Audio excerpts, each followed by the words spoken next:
Jeremiah chapter 10, continuing, and we've got contrast here between the one true God, the Lord God, and the idols. So we've got contrast here between those two, and we left off. Remember last week we're talking verses 1 through 5.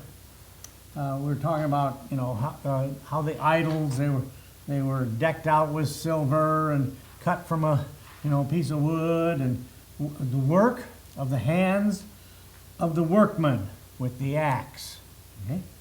And decked out with silver, upright as a palm tree. We compared them to the chainsaw sculptures that they do today, as far as artistry goes, and we're told, don't be afraid of those idols. They can't do anything. You have to help them. They can't do good. They can't do evil. Okay. So they're no good to anybody. They're vain. They're useless. And neither in last of verse 5, neither also is it in them to do good. Then contrast verse 6, and this is where we left off last week. For as much as there is none like unto thee, O Lord. There's nobody like the one true God. No image, no idol, none of the you name it, any of the heathen nations, gods, Egypt, you can think of anybody, Egypt, Greece, Rome, Babylon, all those people, they had, China, they've got lots of gods too, and well, of course, modern day Russia doesn't have anybody except Putin. I guess you could say he is their God, and look how he's turning out, right? Not well. Yes. So. Not judge, Lord.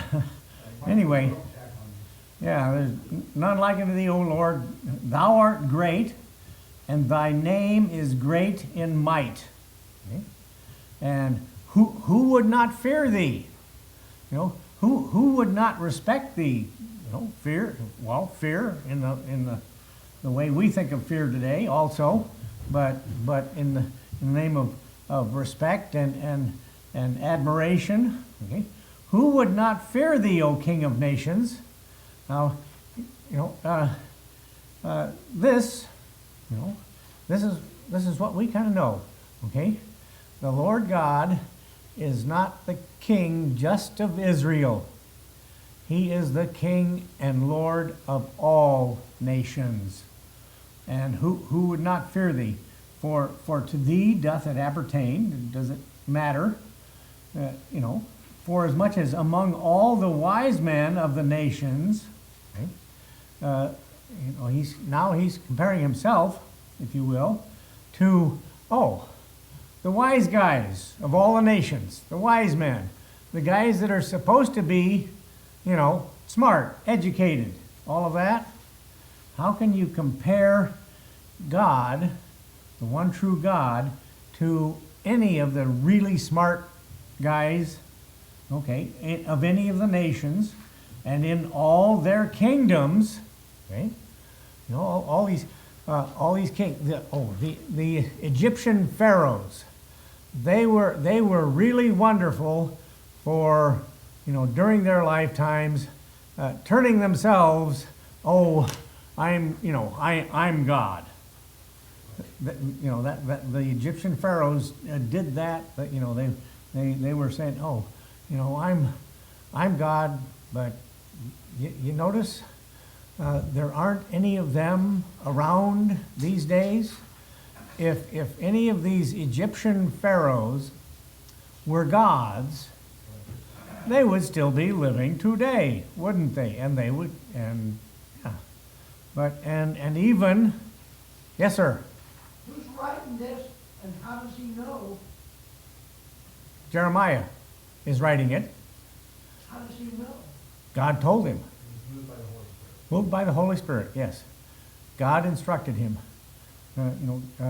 God said, thus saith the, in verse 2, thus saith the Lord. And he is instructing Jeremiah to preach his word, to tell, what he says, what God says to the people. These are actually, if you sermons that would have been now possibly Jeremiah may have had a servant of some kind, a scribe of some kind, who would actually write all this stuff down. Okay, but it's God speaking to Jeremiah, and then God is also leading Jeremiah to get all of this stuff written down. So anyway, so we've got all these. Where was I? For as much as among all the wise men of the nations and in all their kingdoms, there is none like unto thee. Okay? There's nobody like you, O God. Here, Jeremiah is, praising God for his might and for his wisdom and all of that. But, going back here in verse 8 to all of those idols that he's talking about, comparison again, all these other gods, they are altogether brutish. Oh, they're just big dumb brutes. Okay, they're savages of men in their savage state.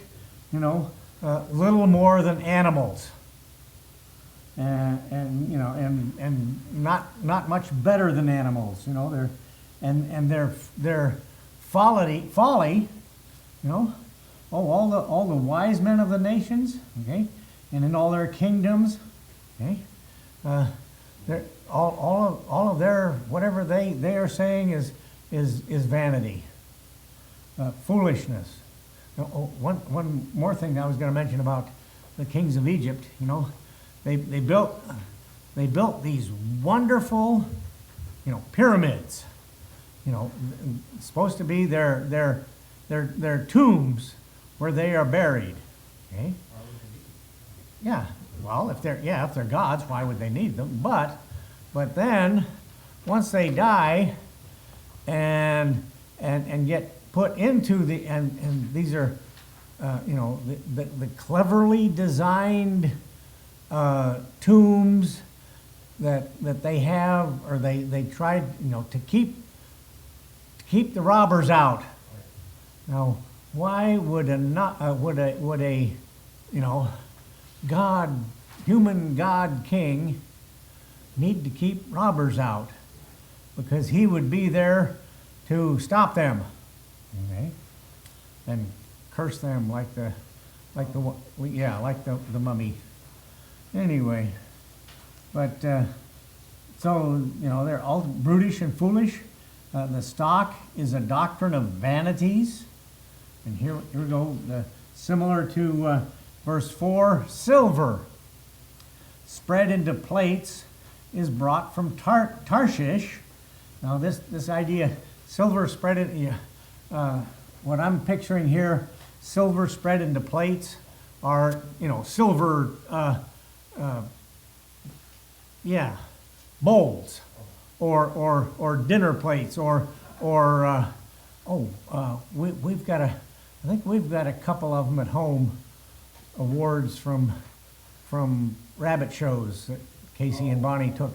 They make a big fancy, plate out of silver, and it's got names, and, you know, the stuff all. It's an award for whatever.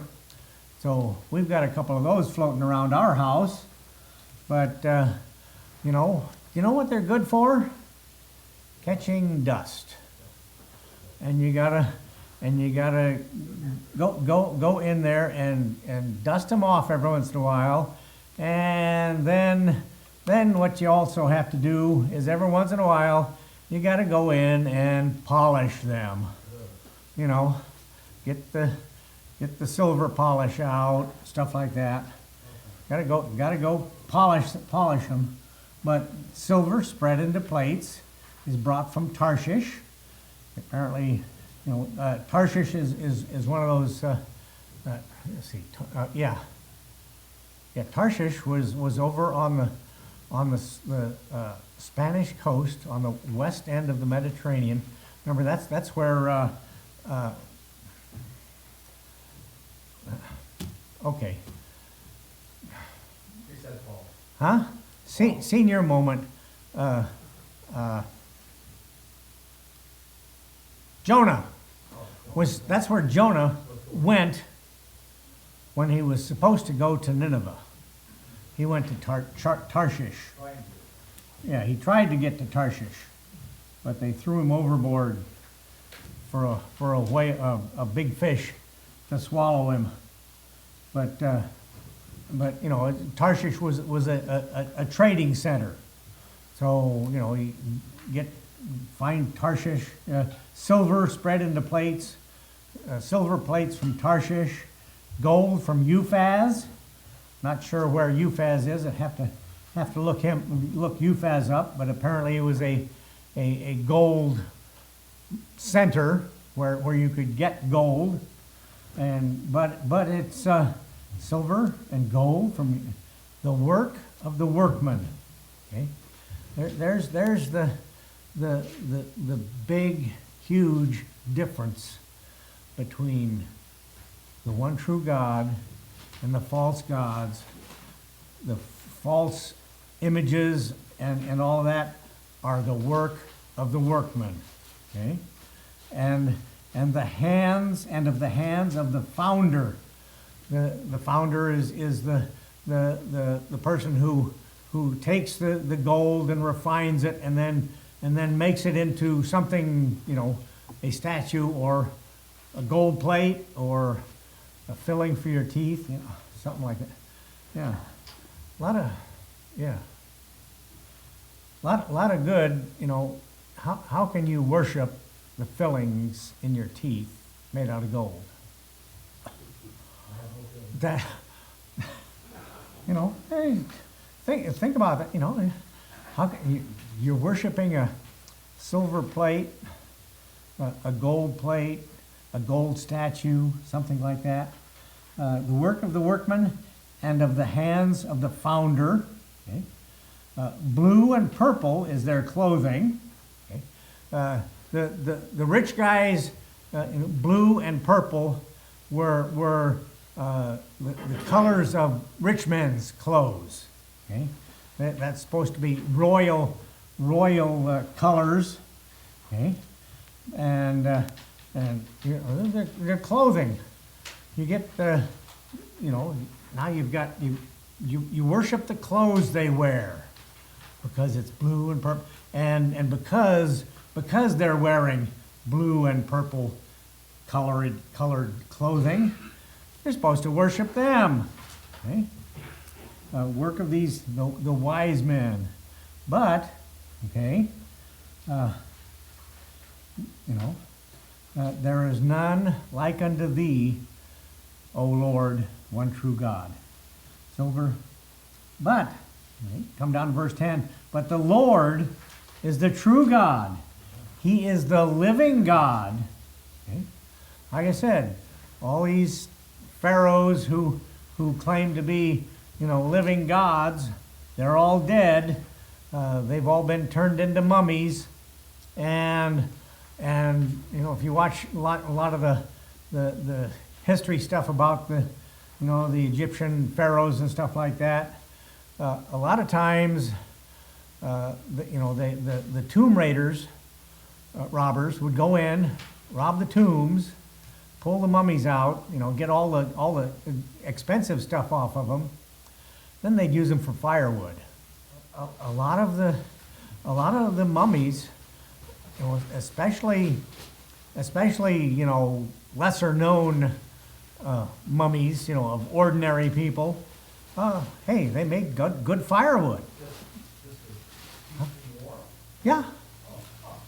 Just take a, you got a tomb robber, and it's he's gone in, he's taken all the stuff, stolen all of the stuff, and what has happened to all this stuff that they've stolen? Actually, a lot of the, I have a feeling, a lot of the gold and silver, blocks of gold and silver that over the, thousands of years, that have been robbed from tombs and stuff like that.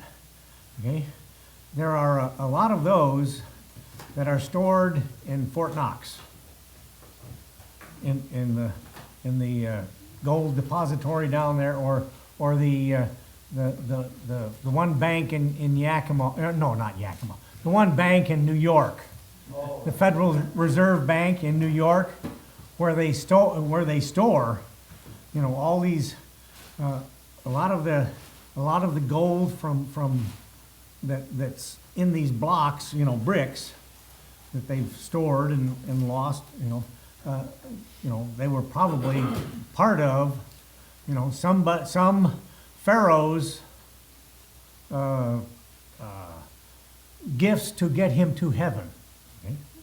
But why do they need gifts to get them to heaven if they're already, if they're already in God? Well, yeah. Lord is the true God. He is the living God and an everlasting King. Okay? At his wrath, the earth shall tremble. Okay?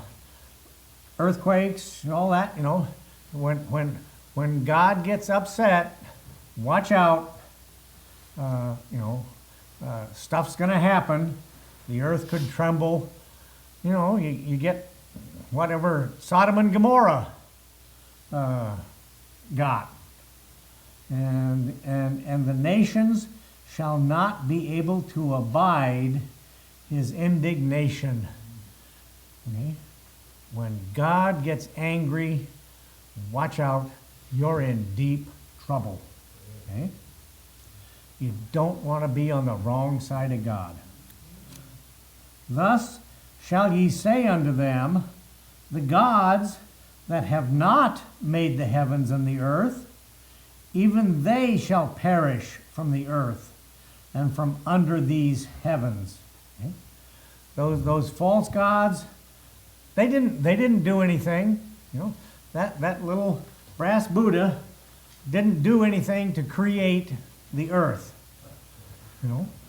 In fact, the people that made him, or the people that made these silver spread on the plates, or decked with silver and gold,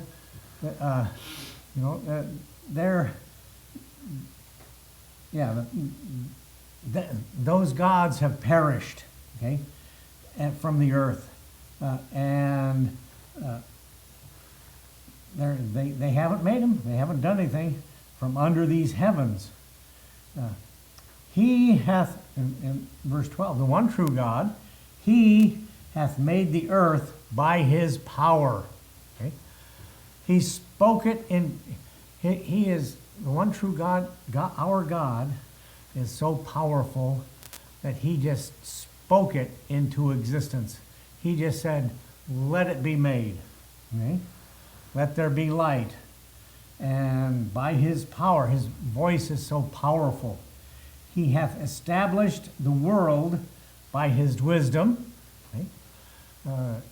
Any of these smart guys out there, they're they're nowhere near smart enough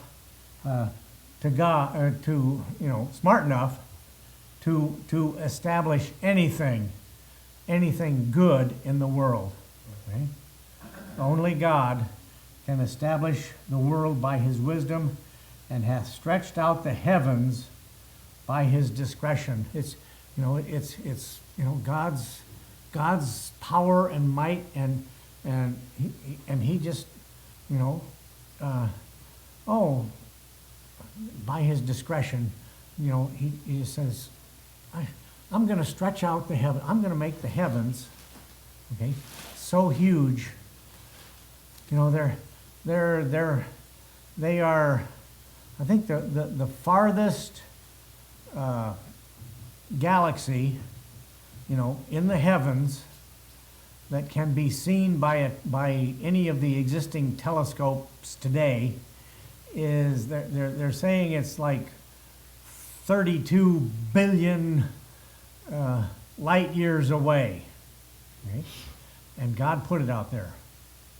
And God, God did give us, okay, if you will, the heavens to look at and to be amazed at, okay, and to, if you will, satisfy our curiosity.